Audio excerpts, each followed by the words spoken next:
Dando continuidade, falaremos sobre a insuficiência cardíaca congestiva agora. Tá, então, o que seria isso? Quando o coração ele não consegue fornecer o volume de sangue oxigenado necessário aos tecidos corporais. Tá, então, até aí, nada diferente do que vimos até então. Quais seriam as causas mais comuns? Ataque cardíaco, hipertensão arterial, doença pulmonar obstrutiva crônica, doença coronariana e danos à válvula cardíaca. Tá? Então, tudo isso a gente está falando da progressão, onde acontece o acúmulo de fluidos, tá? Onde tem a pressão nos capilares pulmonares e, consequentemente, vai acontecer um edema pulmonar. Tá? Então, isso ele reduz gradualmente o volume de oxigênio nos pulmões, que pode vir causar a morte, né? Vir causar o óbito. Então, seria uma emergência médica real. Uma vítima com quadro estável pode piorar de forma rápida e inesperada. Pode estar com quadro estável, pode, a qualquer momento, ele pode, né, evoluir rapidamente e inesperadamente. Tá? Então, aqui, da insuficiência cardíaca congestiva, temos os sinais e sintomas. Tá? Vocês podem analisar bem a figura que está dizendo mais ou menos o que acontece com a pessoa. Tá? Então, vamos lá. Ela pode ter uma confusão leve e severa, pode apresentar uma ansiedade, um aumento da frequência respiratória, vai estar respirando mais rápido, dispneia, tá? Pode ter uma falta de ar, dificuldade de respirar quando está deitado, cianose, distensão das veias no pescoço, escarro rosado, né? A frequência cardíaca acelerada, pressão arterial normal ou elevada, distensão abdominal e edema nos membros inferiores, né? Vocês podem analisar aí também. Lembra dessa figurinha, gente? Vai ficar bem fácil de vocês estarem lembrando, né, do que pode estar acontecendo. Sinais e sintomas do que pode vir a acontecer. Pode ou não produzir dor, um ataque cardíaco. Um edema pulmonar seria a falta de ar intenso. Roncos e sibilos. Necessidade de sentar-se em posição ereta. Tá? Posição ereta, necessidade de sentar. O infarto do miocárdio, vocês podem ver que eu vou falar rapidinho para vocês da insuficiência cardíaca congestiva e o infarto do miocárdio, porque os primeiros socorros eles não diferenciam muito um do outro, tá? Então, por isso que eu já vou falar para vocês em seguida. Seria a necrose do músculo cardíaco após isquemia ou oclusão arterial coronariana aguda, ou seja, é um quadro clínico consequente à deficiência de fluxo sanguíneo para uma dada região do miocárdio, cujas células sofrem necrose devido à falta de aporte de oxigênio. Tá? Então, lembra daquele calibrezinho, tá? Quando ele foi obstruindo, né, tá? Aí a plaquinha de gordura foi diminuindo a quantidade de sangue, de nutrientes que pode estar passando, né, por esse vaso, e, consequentemente, falta de aporte de oxigênio. A manifestação da insuficiência coronariana está relacionada em 95% dos casos. Aterosclerose.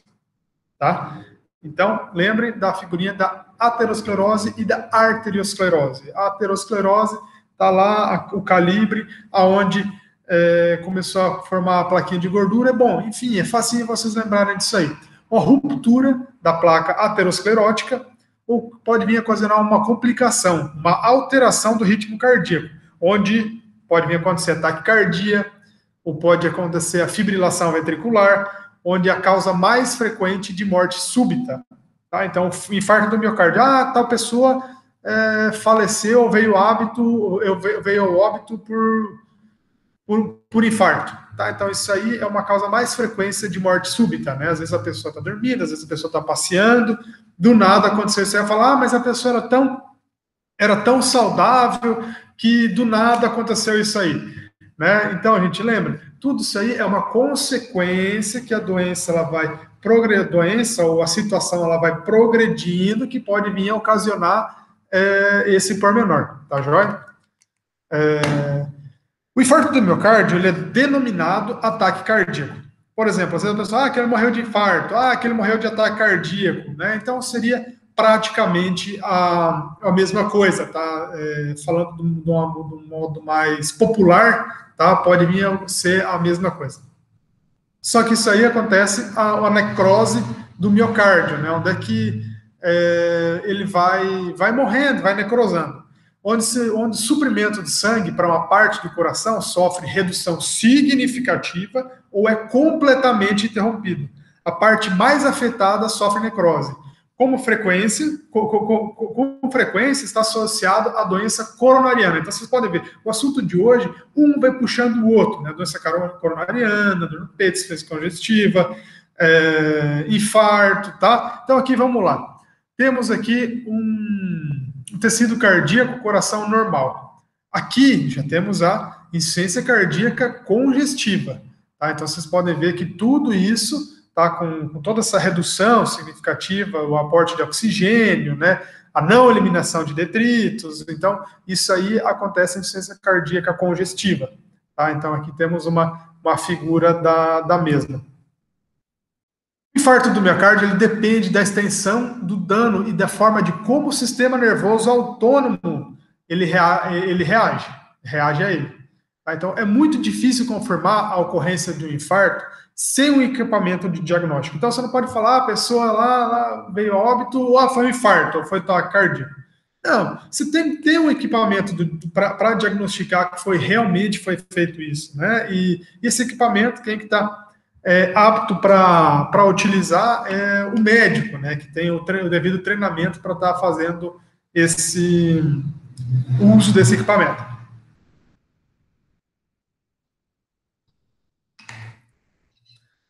25% das vítimas, elas não sentem dor no peito. Então, o infarto, ele pode ser silencioso do miocárdio. Né? Pode ser que a pessoa ela fale assim, mas não reclamou de dor, não aconteceu, mas foi infarto. Tá? Então, isso aí, diagnosticado por um equipamento, pode ser que é um infarto. Tá? Então, não necessariamente ela precisa sentir uma dor. E ele é mais frequente em mulheres, idosos e diabéticos. Tá? Então, esses são os fatores de risco aí também. E pode vir a ocasionar uma fadiga, uma dificuldade na respiração, tá? Como nós vimos, talvez não tenha a dor. Então, analisem essa figura aqui. Vamos pensar na dor, né? Que ele está demonstrando que ele tem uma dor. Então, aqui a gente já está falando do senhor aqui. Tá? Essa é o principal sintoma do infarto do miocárdio, só que não necessariamente que tenha, né? Que é a dor no peito. Quando a dor no peito ela é presente, ela dura minutos, tá? A dor ela é no centro do peito, com frequência, e a dor irradia para o pescoço, maxilar, ombro e braço esquerdo. Vocês podem ver que é bem parecido, né? Que a gente está falando aqui da angina pectoris, a dor no peito. Tá? Então, pode vir a ocasionar falta de ar, transpiração excessiva, pele fria, pálida, úmida, cianose, náusea ou vômitos, fraqueza, tontura, ansiedade, sensação de morte iminente, frequência cardíaca aumentada ou diminuída e até mesmo vir ocasionar um desmaio. Vamos lá. Analisem bem essas figuras aqui. Tá? Aqui a gente está falando do local da dor e do desconforto em casos de ataque cardíaco, tá? Ou infarto do miocárdio, como falamos. Tá? Então vamos analisar essa primeira figura aqui. Ó. Nessa primeira figura, a dor ela está logo abaixo do externo, tá? Meio do tórax ou toda a região superior do tórax. Tá? Então, conforme mostra a figurinha, mais ou menos nesse local aqui. Agora, nessa segunda situação, a dor ela já está no meio do tórax, no pescoço e até mesmo na mandíbula. Analisamos aqui que a dor ela pode surgir, pode acontecer no meio do tórax e também à esquerda, né, onde é mais frequentemente que está acontecendo. Então, vamos lá, pense esse bonequinho virado, ele está virado para vocês, tá, gente? Então, vocês estão vendo que está colorido ali no lado esquerdo. Acontece mais frequentemente ombro e face interna do membro superior. Então, vocês podem ver aqui a face interna do membro superior também é bastante acometida, que ela vem prolongar até lá na pontinha do dedo, tá? Então, muitas vezes as pessoas falam, tô com dor, né, que tá irradiando, assim, então não tô falando o que pode ser infarto do miocárdio, tá? Mas só tô dando um exemplo aí de como pode acontecer. Temos também a dor que ela pode estar na região superior do abdômen, tá? O abdômen terminou aqui no superiorzinho do abdômen, quase começando o externo, ali você sente essa dor. Frequentemente confundido com indigestão, tá? Muitas vezes a pessoa pode confundir essa dor. Vamos lá, nessa segunda carreira aqui de bonequinhos coloridos, para a gente estar sabendo aonde que está a dor ou desconforto, né, da pessoa. A área maior do tórax, tá? Então, de uma forma longitudinal, além do pescoço, mandíbula e face interna dos membros superiores, tá? Então, vocês podem ver que aqui praticamente já uniu todas as dores, os lugares que a gente estava comentando até então. Temos também a dor onde é que a mandíbula de uma orelha até a outra, tá? Então, vocês podem ver que às vezes começa aqui, né? E ela pode vir externar até aqui no outro lado da orelha. Em ambos os lados do pescoço e na região central, interior do pescoço, também pode ter uma dorzinha. Tá? O ombro, geralmente o esquerdo, tá, gente? Geralmente o esquerdo, então vocês podem lembrar assim, o coração está um pouquinho mais para o lado esquerdo, então vamos pensar que, vamos só para vocês utilizarem, né, um método para vocês gravarem, né, que sempre o lado esquerdo ele é um pouquinho mais acometido. E na face interna do membro superior, até a cintura, tá? Aqui não vem até na ponta do dedo, então ele vem até mais ou menos a cintura. Além do membro superior oposto e a face interna do cotovelo, né? E também temos a situação, pense aqui que temos uma pessoa de costas para nós, entre as duas escápulas. Tá joia? Como proceder? Como podemos proceder nessa situação? Lembrando que, em muitos casos, a dor torácica, na realidade, não estão relacionadas ao coração. A dor torácica ela pode ser causada por infecções respiratórias, tais como bronquite, pneumonia, pleurite, que é uma inflamação da membrana que reveste o pulmão, tá? Lembra que tudo que termina em ite é uma inflamação, beleza? O esforço excessivo, um trauma torácico, uma distensão da musculatura torácica ou da coluna, né? Uma indigestão ou várias outras condições abdominais, tá? Mas vamos lá. Primeiramente, temos que assegurar as vias aéreas, desobstruí-las, né, se necessário, e ver se a pessoa está tendo os movimentos respiratórios. Fazer uma anamnese, uma história clínica e um exame físico breve, né? Então, na verdade, aqui seria a anamnese, onde é que talvez se a pessoa tiver em condições de conversar, a gente está sabendo, né, o que acontece, como que pode ter acontecido, se acontece isso com frequência ou não, ou se possível, se tiver algum parente perto, próximo, você está conversando com essa pessoa, né? Melhor ainda se vocês tiverem 2 socorristas ou 2 pessoas. Tranquilizar a vítima, fazer uma abordagem com calma, uma abordagem calma e segura, verificar os sinais vitais, conservar o calor corporal, tá? E aqui temos aí a administração de oxigênio e a monitorização cardíaca, que seria o ecocardiograma. Tá, isso aqui já seria mais, deixei até em vermelho, já seria mais no ambiente hospitalar, né? E em vítima inconsciente, iniciar as manobras de reanimação cardiopulmonar, as compressões torácicas, tá? E solicitar o serviço de resgate médico. Vamos falar de uma maneira geral os primeiros socorros para emergência cardíacas. O tempo, gente, o tempo, por isso que a gente sempre fala, rápido, fazer isso, fazer aquilo, conversar, se tiver em 2 pessoas é melhor, o tempo é um fator crucial. Acione o serviço de resgate médico o mais rápido possível. Antes de você começar a fazer atendimento, se possível, já aciona o serviço de resgate médico.